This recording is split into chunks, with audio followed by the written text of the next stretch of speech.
Hello and welcome to Atop the Fourth Wall, where bad comics burn. Damn. I'll figure out how to do that at some point. In the meantime, though, let's talk about Bill and Ted. Bill and Ted's Excellent Adventure is a movie about two slacker surfer dudes kidnapping famous historical figures from their proper time so they can get an A on their history report. The movie that puts the high in high concept. And if you haven't seen the first movie, here's a slightly more detailed plot summary. In the future, humanity lives in a utopia thanks to philosophies espoused in the music of a group called Wild Stallions, spelled with a Y instead of I's. Because poor literacy is excellent! However, there's a bit of a problem. The two main band members, Bill S. Preston Esquire and Ted Theodore Logan, are from 1989 and are really crappy students in high school. If they don't pass their history report, Ted is going to get shipped off to military school, and the band will be over and the utopia will cease to be. And thus Rufus, played by the late George Carlin, is sent back in time to ensure that the two pass their history test. And because they would have failed without his intervention from the future, the very future that would not exist without his intervention from it, we have created a predestination paradox, and I am my own grandmother. This seems like a smart idea, doesn't it? Letting the two idiots have control of a time machine? The space-time continuum is getting its head repeatedly slammed into a wall at this point. But hey, it all works out. They kidnap historical figures to help them with their report, and the two even get hot girlfriends from medieval England who would have otherwise been forced into arranged marriages. So instead, the two end up in Wild Stallions. Because history says that they do, thus arranging their marriages anyway thanks to destiny and crap. I kid. The movie's great, but I actually like the sequel more than the first one, much like how I am a heretic in liking Ghostbusters 2 more than the first film. You may now begin stoning me and swearing that you'll never watch my videos again. And because today's comic takes place after the sequel, I need to get into that too. In Bill and Ted's Bogus Journey, an evil teacher named Denomalos hates the utopia created by the two, considering the fashion sense of the future, I don't really blame him, and sends two evil robot duplicates of Bill and Ted back in time to kill them and prevent them from winning a battle of the bands that would be the first stepping stone for Wild Stallions to change the world. And they succeed! They kill Bill and Ted. However, it's not the end, for the two then go through the titular Bogus Journey, wherein they go through hell itself, defeat and befriend the Grim Reaper, and then travel to heaven to recruit aliens who would build good robot versions of them to defeat the evil robot versions of them and win the Battle of the Bands. The only way this plot could have been more insane and awesome was if Mr. T was somehow involved in it. Now, you may have noticed that originally I solicited we'd be reviewing the adaptation of the movie. And that was my mistake. I thought that the Bogus Journey comic was the movie follow-up to the movie, even though it clearly says right at the top, a most excellent movie adaptation. Apparently someone needs to go back in time and teach me how to read. But no, today we're actually looking at Bill and Ted's excellent comic book. It seems the adaptation of Bogus Journey was actually popular enough to warrant an ongoing series. That only lasted for 12 issues, but hey, that's more than some comics get, so kudos. And hey, they were done by Marvel, so considering how the rest of their licensed work tends to get put into continuity, congratulations! Bill and Ted exists in the same universe as the Transformers, 2001: A Space Odyssey, and Godzilla. Yeah, we'll get to Marvel's Godzilla comics at some point. The adaptation and the ongoing series were done by Evan Dorkin, who's done comic work for both of the big two, did some episodes of Superman the Animated Series, Space Ghost Coast to Coast, and less well known was his brief time owning and operating a circus. Yes, Dorkin means great entertainment. Dorkin under the big top. So let's dig into Bill and Ted's excellent comic book number 1 and see if this concept can party on for an ongoing series.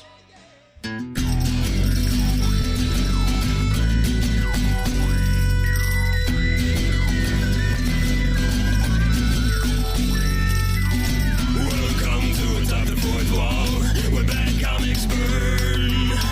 Linkara's gonna teach you all a lesson you won't learn. Brodsky, you're not the smartest. Life out, you're not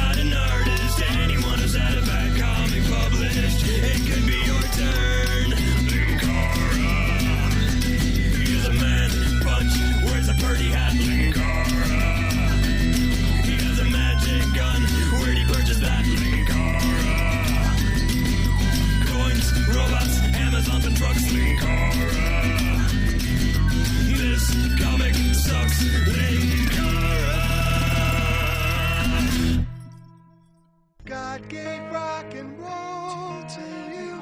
Gave rock and roll to you. Gave rock and roll to you. The cover is crowded, and I don't know if that's necessarily a good or bad thing for this book. It features our heroes on a stage rocking out while several historical figures, and the Grim Reaper, are in the audience. Rufus is in the corner holding a wedding invitation for the two to marry the fabulous medieval princess babes, and for some reason he's sticking his tongue out. Does that mean something different in the future than it does now? Because in the present time, that would be a sign of disgust, and I'm pretty sure you wanted them to get together, dude. Perhaps in the future, this is the kind of thing that's not common.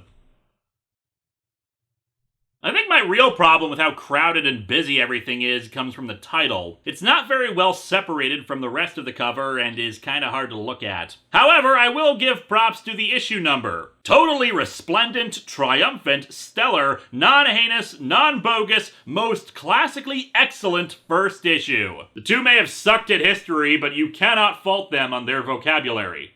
We open with Abraham Lincoln walking down a hallway full of portraits. At the end, he comes to a set of doors guarded by two knights in full armor and a jester. Dear Lord, I love comic books. Upon entering, the great emancipator has a new proclamation to give. Party on, dudes! Turns out the Civil War was never about slavery, it was about how much we should be allowed to party. Also, Lincoln's love for partying is well documented, as well as his brief affair with copious amounts of hair gel to make it stand up straight like that. Lincoln never actually wore a top hat, it was just his hair that he had shaped into that form. So the party is in full swing, though I've got to admit I'm not fond of the yellow and orange coloring that makes it difficult to make out anything without searching. Maybe this was actually supposed to be some kind of Where's Waldo thing. I can't find Waldo, but I think that's Jughead right there. Bill and Ted spot Lincoln approaching. How's it going, Mr. President? We're totally honored by the presence of the way cool dude worth $5 at our wedding! Yeah, but after the speculator boom, he's not worth that much anymore. Sorry. Lincoln apologizes for being late, wondering if he missed the ceremony, but the two explain they decided to throw a party before the actual wedding ceremony, so they'd have two parties. There is logic in what he says. Truly, these two are the greatest visionaries of the world. They do ask where the missus is, however. Mrs. Lincoln is resting. We have tickets tonight for a theater opening. And then a bunch of people go up and want him to autograph their $5 bills and pennies. Ah, groupies. Excuse me, boys. Ah, ha, ha, ha, ha, ha. He's gonna be dead in a few hours. Ted, this was a truly stellar notion, a full-out wedding for our most excellent friends and family types. That raises an interesting question. Are there friends and family members who they don't consider to be most excellent? Well, we did marry the babes in a most atypical fashion. We never got their dad's blessing, and nobody got to see it happen. But with 25 grand, we can party bodaciously, Bill! True, Ted. The money we got from winning the Battle of the Bands bought a most sterling affair. Exposition that the two are already well aware of, courtesy of 90s Kid. Wait a second. Orange hat, green plaid shirt, black t-shirt. It is 90s Kid! Cha! As if, while the Wild Stallions are indeed most triumphant, they do not possess my keen fashion sense when it comes to sunglasses! Bands, foods, beverages, friends, folks, robots, aliens, the personification of mortality, ex-pretzels and cheese co-workers, scenesters, hangers-on, and even worse, rock journalists. In the future, Rolling Stone magazine was apparently obliterated. Go figure. All in all, a very Brady Bunch wedding! You both had 3 kids? What? Not! Oh, it was a not situation. Seriously though, Brady Bunch, huh?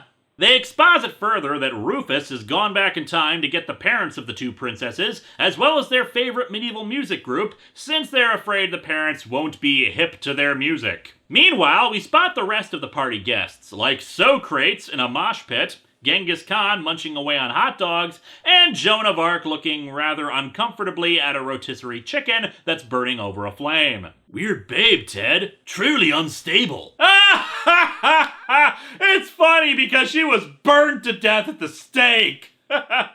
Seriously though, can we stop with the jokes about their tragic deaths? And then the Grim Reaper pops up, scythe and everything. Hi, dudes!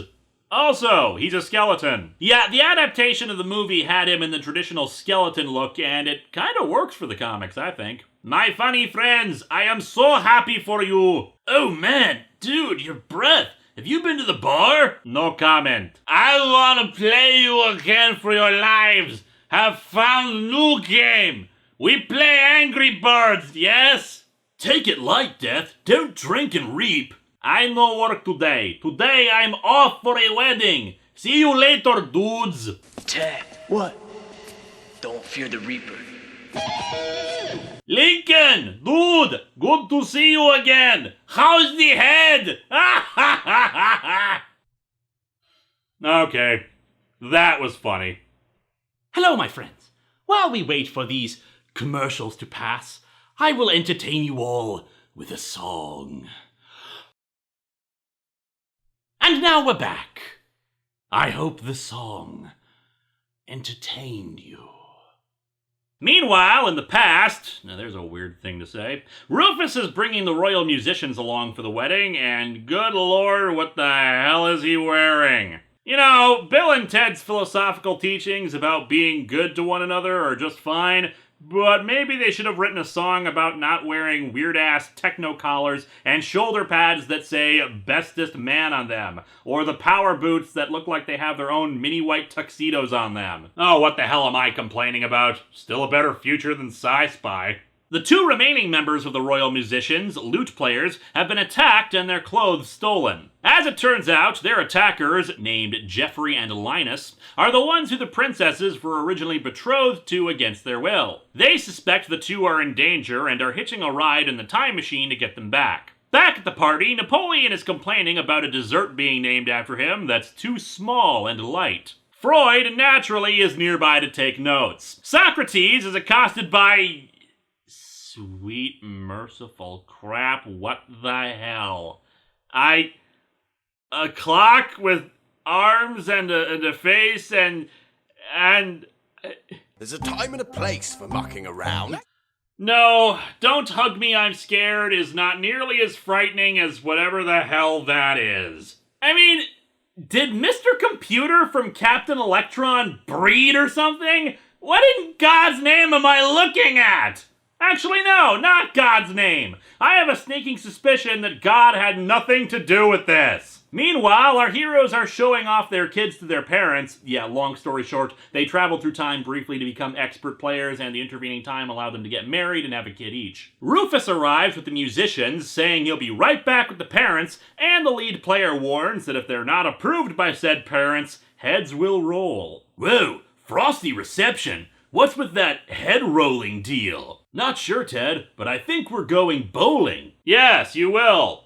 And your decapitated heads will be the balls. Jeffrey and Linus have snuck away from the musicians and inspect the party, shocked by the madness before them. Aye, madness it is, a cacophony of sadistic debauchery. I know, right? Even they can spot that weird-ass creature should not be. Genghis Khan is just as disgusted as me and throws up all over the creature, who rolls off. Bill's father steps up to say something about his son, but then Death runs up and grabs the microphone. Yo, dog, I'ma let you finish. Okay, dudes, time for a few jokes, eh? But the crowd starts throwing things at him. Death's not funny! And yet that didn't stop this comic from making 3 jokes about people dying. While Napoleon takes a few swigs of alcohol, we cut over to the princesses, Joanna and Elizabeth, as they put on the wedding dresses that the 2 station aliens have created. Robotics, bongo playing, and now dressmaking? Is there nothing that station fails at? However, the scene is crashed by the arrival of Linus and Jeffrey. Stifle thy need for jubilation. The matter at hand is now and foremost your means of escaping this infernal ceremony. And naturally, the women laugh at the two and proclaim, bogus! The two can't accept that they don't actually love them, and wait, why is there a bird there? Did John Woo suddenly show up at the party and release a bunch of doves or something? Anyway, they once again say they need to leave, but the women say they're already married. The ceremony is just to renew their vows. Be still, my sweet orchid. It does not seem to dawn on you that what has been made can yet be unmade. Especially that which arises from wizardry, and even more is snatched from our hands after much troubled lengths. Take a good long look at this panel, everybody. This is nice guy syndrome personified perfectly. Anytime now, they're gonna complain about being put in the unchivalrous zone of friendship. And indeed, the princesses say that the guys are frightening them. Frightening you? We frighten you? How can you be frightened when we are angrily shouting at you so nicely? You must be enchanted. You calmly stand behind these two freaks of nature and say you fear your intended? Intended? Never. We were merely friends, Geoffrey. Oh, look at that. I called it. Father pushed for a romance, not us. He was eager to see us happy after betrothing us to those two old men. When you two appeared after they met with accident... Accident? Ha! Killed! Yes, killed! The king was a fool! 'Twas no mishap, unless Linus and I, bashing in their heads and hurling them in the moat, is called a mishap these days. Dude, romance tip. Admitting to the women you want to marry that you murdered their first fiancés? Not gonna win you points.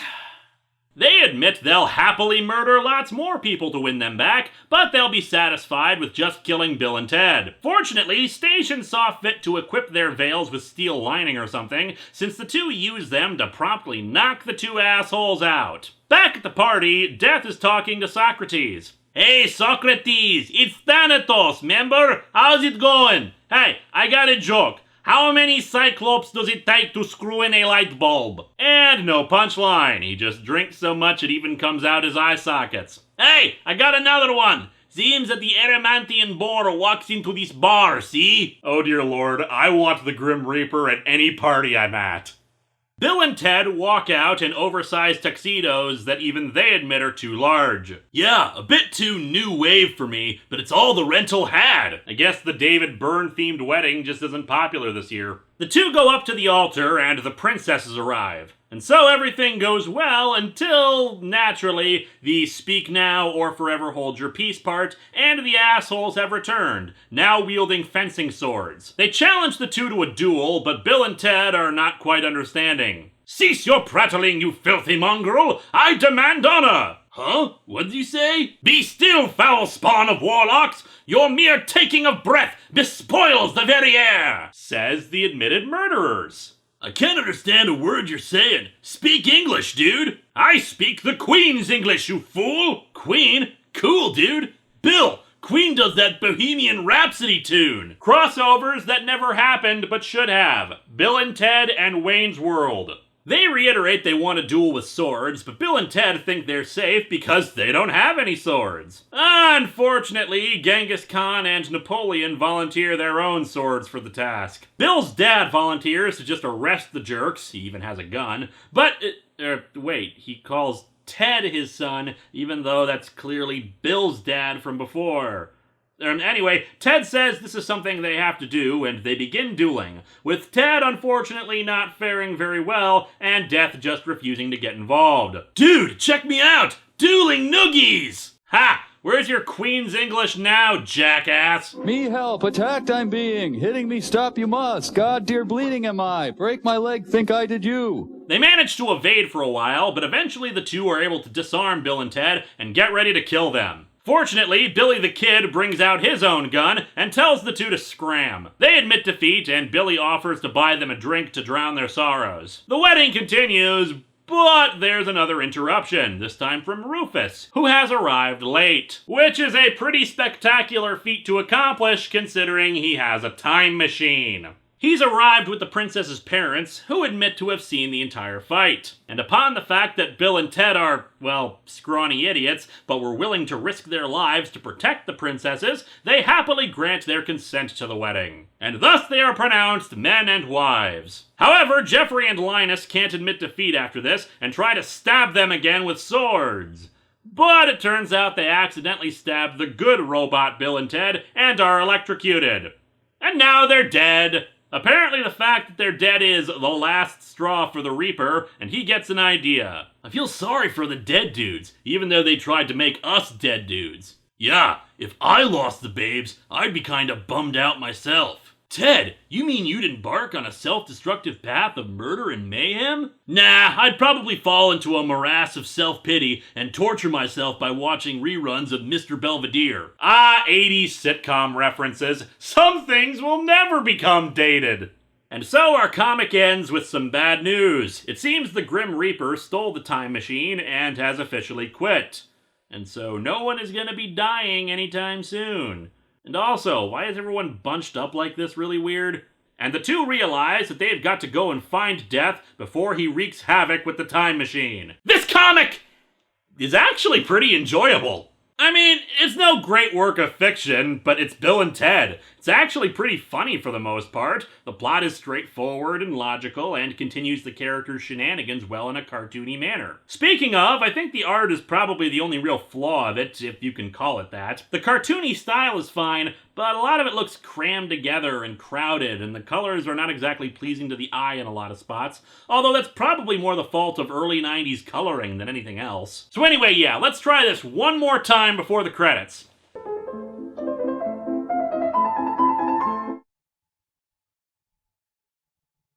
Close enough.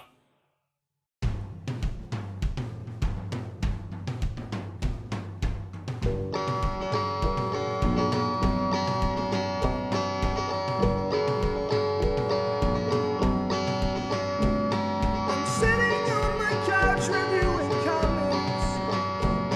The worst words that you will ever see. It's sad that comic books are for geeks. Rather not, they're for everybody.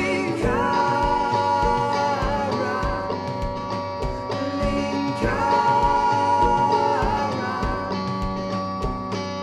If you doubt that I am a man, I am a man.